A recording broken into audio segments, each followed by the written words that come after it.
Navia mentioned that she stayed in touch with Linny and the others after working together. Apparently, they've been at the docks distributing these strange pockets the whole time since. Traveler, Paimon. Ah, and Miss Charlotte, too. Would you like a magic pocket? What sort of gadget is it? It's a wondrous bag that can be used to carry many things. The water level has returned to normal, but if you see any of your things floating around, you can use this to carry them. Or you could trick a friend into doing it for you. Trick a friend? I wonder which of my friends would fall for that.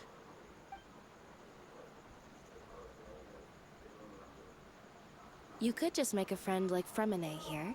Isn't that right, Fremine? Is this what you meant by, I'll help you make some more friends? To be honest, that sounds pretty sweet. Could I have your contact, please? Sure. Please, write down my address. You sure are working hard to help Fremine socialize. He was the one who proposed doing this. He even wants to assist in our magic shows. Yes, I was planning to first introduce Pear as an assistant, and later Fremine himself. In the future, I think we can leave underwater escape magic to him too. That said, would anyone want to see a diver escape underwater? Oh, it'll work out. Every journey begins with the first step. He'll become a part of our show eventually. Lynette, could you come over? Miss Charlotte says she wants to take a picture of us. Got it. My, that Charlotte is rather perceptive. She got rid of everyone the moment she realized I had something to say to you. So, how have things been, Traveler? Father says that you did a great deal during the latest events. She's very grateful for your contributions to Fontaine. That's all right. We were more than happy to help. So, what's she doing now? Oh, I guess you haven't heard. Well, after Lady Farina left, Father and Monsieur Neuvillette opened negotiations, during which he gave Fontaine's gnosis to her as a diplomatic gift. A diplomatic gift? A gnosis? Yes, I was quite surprised at first myself. But when I thought it over, there were actually a number of things going for it. It could have been done as an apology for the incident with Lord Child, or as thanks for his help in tying the all-devouring narwhal down. Furthermore, Father did also lend significant aid to Fontaine and Poisson. Well, that's true, but this is a gnosis we're talking about. Doesn't this seem a bit irresponsible? I would agree, but I've also heard that it seems that Monsieur Neuvillette has had a significant change of heart regarding the matter. So there's some reason for this that only Neuvillette knows about? I suspect you'll have to ask him about that yourself. Ah, yes, speaking of which, I did see him strolling around the entrance to the Fortress of Meripede a while back. Isn't he real busy and stuff? Paimon didn't think he'd have the time for that. But back to the topic. The gnosis was given to the knave, right? What about Child? They say that he's returned to Snezhnaya to recover from his wounds. I hear that the recent disaster really did a number on his health. That's true. When you think about it, we've had loads of run-ins with the Fatui. To think we'd be allied with them this time. So shocked by such a simple switching of sides?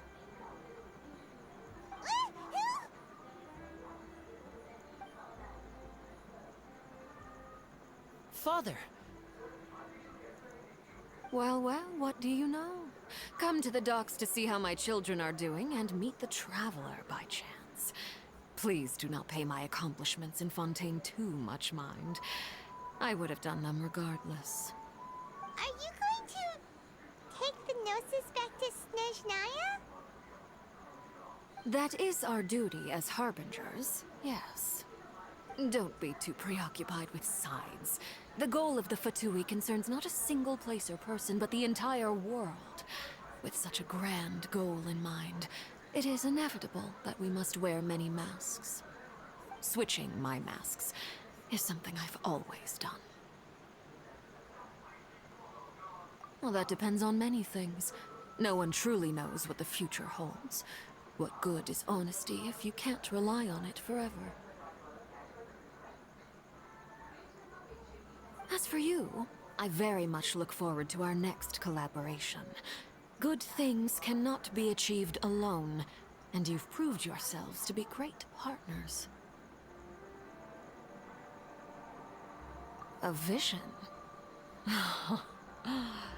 All right. I'll remember to return it. Thank you for keeping it safe for him this entire time. And that's a wrap for me. Huh? You're... Greetings, Miss Journalist. Hello. If I'm not mistaken, there are diplomatic channels I'll need to report to take a photo of you. That is correct. So forgive me, but I will not be able to serve as a subject in your article. However, feel free to write as much as you'd like about our dear magicians and our upcoming rookie talent. I will. The sea breeze is quite pleasant. Oh, I shall continue my walk while the weather remains so agreeable. Farewell. Farewell, Father. Oh, she has such an intimidating presence. I didn't even dare to take a picture. Thankfully, I've already wrapped up all my pre-scheduled interviews. Thank you all. This'll be more than enough for me to write about, I'm sure. Don't be too nervous. Why don't you take a magic pocket before you go? Here, Traveler, Paimon, you take one too. To move things about? That's right. Funny. I was giving out magic pockets when we first met too. And what do you know? I'm doing the exact same thing right now. So many things have happened, but the pockets are still the pockets. I guess this must be life. We will all follow our own paths, and serendipity will lead you to your fated friends. All right then. We'll be handing out pockets in some other districts later, so we'll get going now. Have a good day, you two.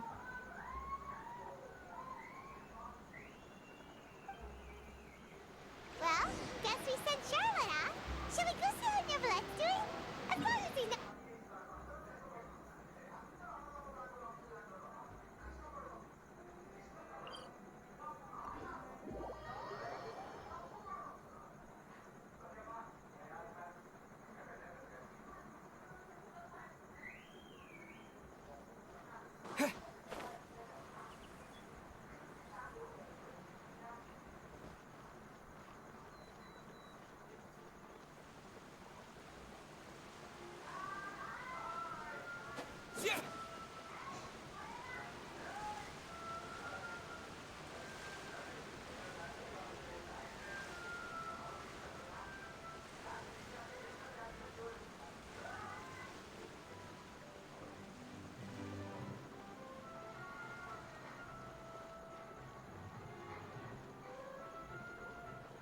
The entrance to the fortress! Ooh, he really is there!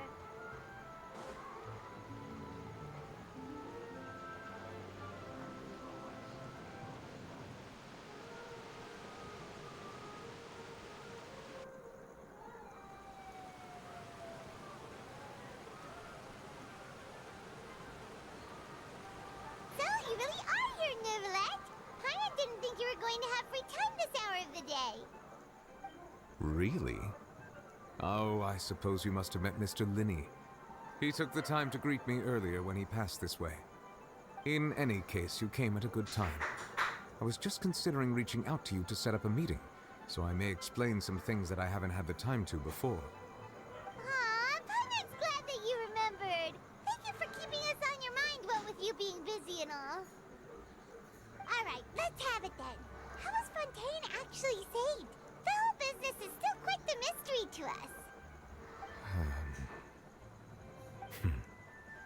It is strange how words can often leave a bitter taste in the mouth when it finally comes time to say them out loud.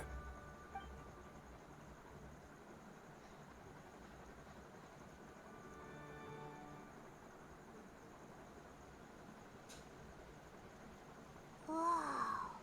So that's what happened? Focalor destroyed the divine throne of the Hydro Archon and restored your power to you, transforming you into a fully fledged elemental dragon sovereign. But Paimon still doesn't quite get what you did to save the Fontanians from dissolving.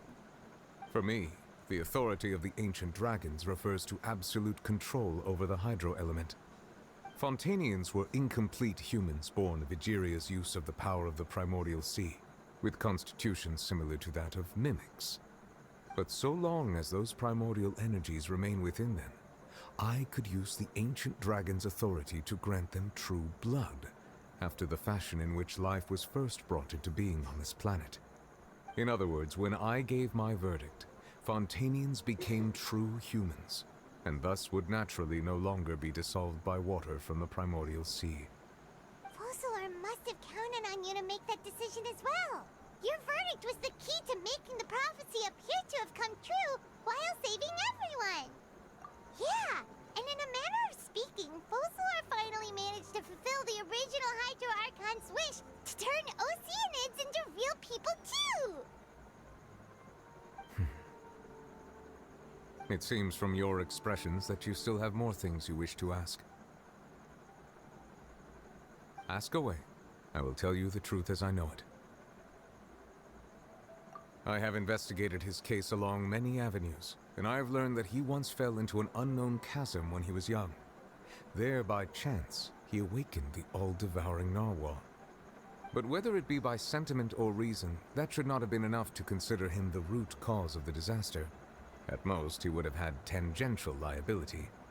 As for the judgment passed by the oratrice during the trial, whether it was due to that liability by association, or Focalor deliberately using him to buy time for us on the assumption that he would be able to hold the creature off, I cannot say.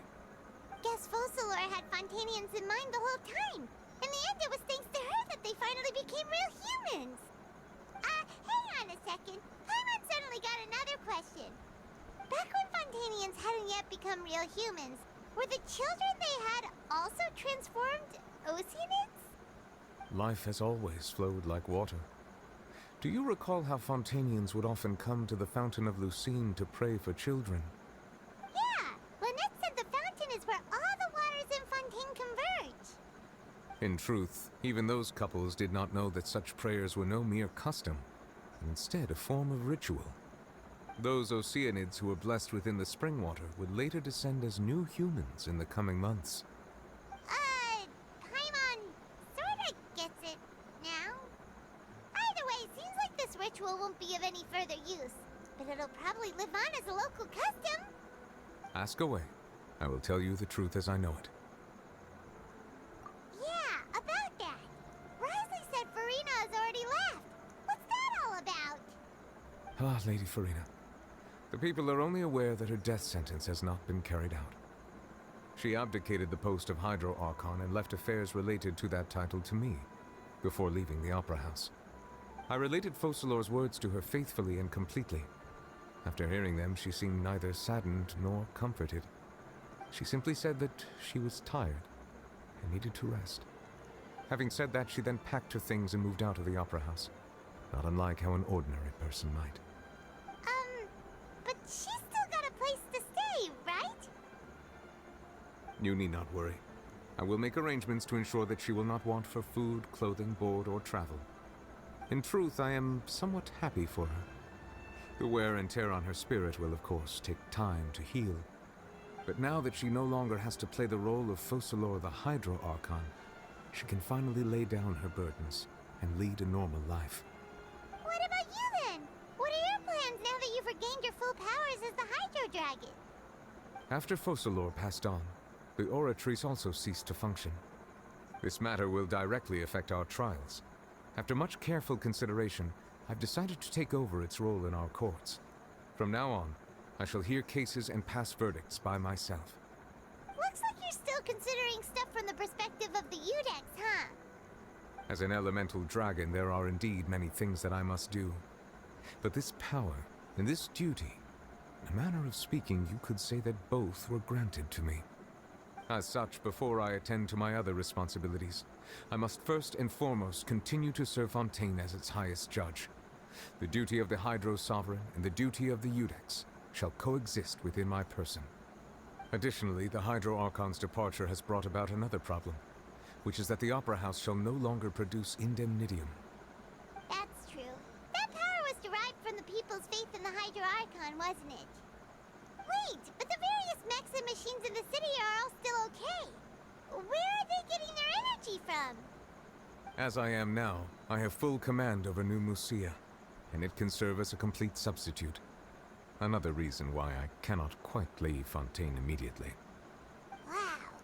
This ancient dragon's authority stuff is really quite useful, huh? Ask away. I will tell you the truth as I know it.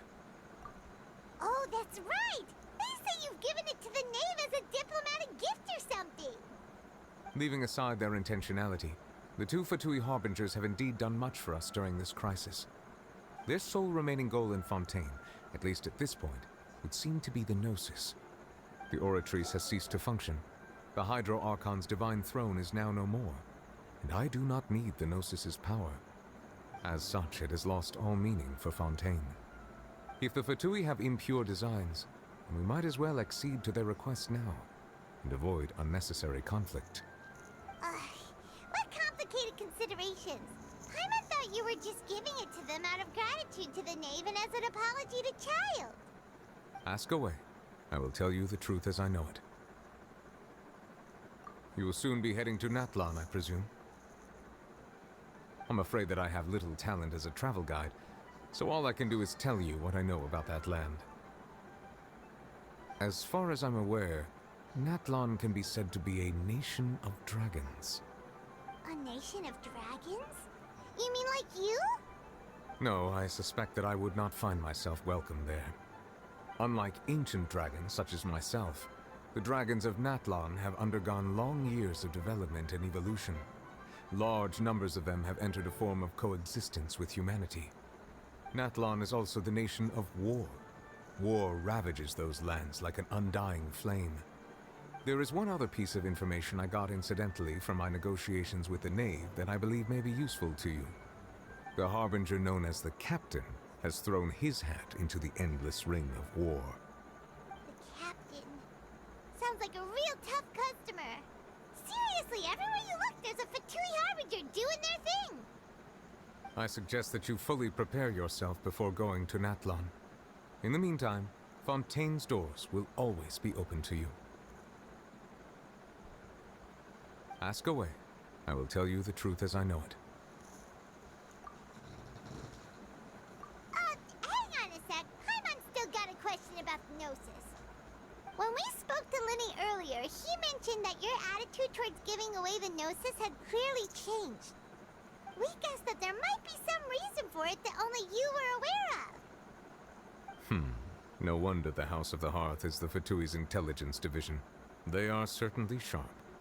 So regarding this specific issue, I was just getting ready to share something with you. What is it? In truth, I exchanged some further words with that lady named Skirk after sending you two back to the surface. It went something like this.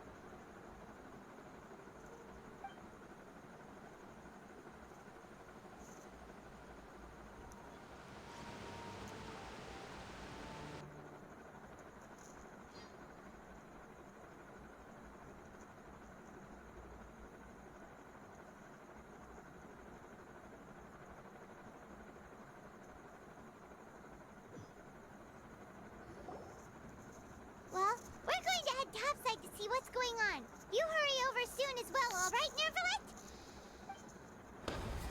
Whoa! What next? The all-devouring narwhal isn't here, so I'm no longer getting any interference. I can finally catch the scent of your power, what it's made of. It is the authority of the planet's primordial dragons, but with something very similar to a god's curse mixed in. It's quite a novel blend. I'm sure I've encountered something like this before. What was it again? I do not know what you speak of. Ah, of course. How could I forget? You should have the remains of the third descender on your person, yes? Remains? I've never heard of any such thing. Huh. According to your parlance, I believe it may be called a gnosis. Well, that much is true. After Focalor's divinity faded, she handed her gnosis to me. But I fear I have never heard of it described in the manner that you just did. I've been training with my master, the Foul, ever since I was young, and I have never returned to the surface since. So most of the information I possess, I got from him. It is only natural for those who are greater than humanity to possess a different sort of common sense, which is why there are so many problems in our attempts to communicate with humans. Regardless, you should probably get rid of objects of misfortune to prevent any disasters from befalling you. To live in itself is a blessing. But once a person dies, the bonds he once had with this world shall all turn to curses. What do you mean by that? No need to fret. These are just my personal thoughts. And my reason for no longer wishing to return to the surface. This third descender you refer to, who are they? And when did they die? Master never mentioned them to me. Perhaps it just wasn't that important for me to know. If you're interested, though, I could ask him. I'll be sure to pass the answer on to you next time. Next time? You believe we will meet again? I do. Wait. I have a disciple of my own, don't I? He can be the messenger then.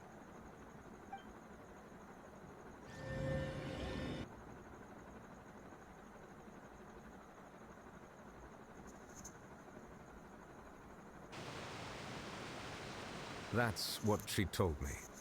Whether it would prove useful or not, I wanted to pass that information on to you. The remains of the third descender? So that's what the Gnosis actually are. Paimon just thought they looked like chess pieces. How could they be a person's remains? All the same, assuming that there was no misunderstanding or special metaphor at play, that is what she meant to say. And she said that it would bring misfortune and that you should check it, which is why you gave it to the Fatui. If she speaks the truth, then I would simply be putting Fontaine at unnecessary risk by keeping it here.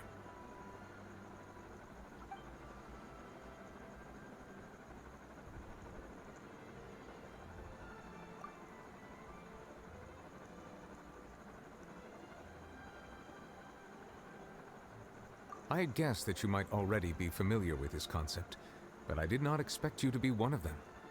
That means that the Gnosis, which are exceedingly element-compatible and can even enhance elemental abilities, do indeed come from the third descender.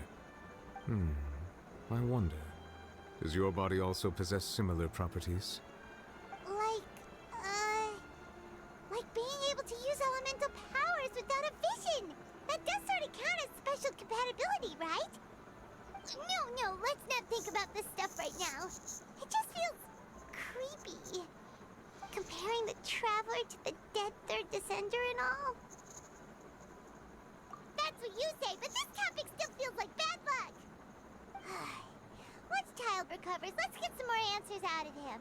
Or go look for his master and get the answers that way. I too believe it unwise to make too many blind guesses when information is lacking. The same is true of being at court. All right. Whatever the case, it seems like the crisis here in Fontaine's over for now. Yes. All of Focalor's efforts were for this moment as well. But she sacrificed herself in the end as a god, and she suffered through all those years as a human. Was that really what she wanted? I suppose that would be the mystery of a god's will. I suspect not. But once in a while, I too would guess that if wishes were like the clouds in the sky, they will one day return to the earth as raindrops. Life flows like water, and rain is the final answer. The water levels may sometimes tilt one way or another, but the rain falls fairly upon all. And what, ultimately, is the difference between the rains that fall upon all of us?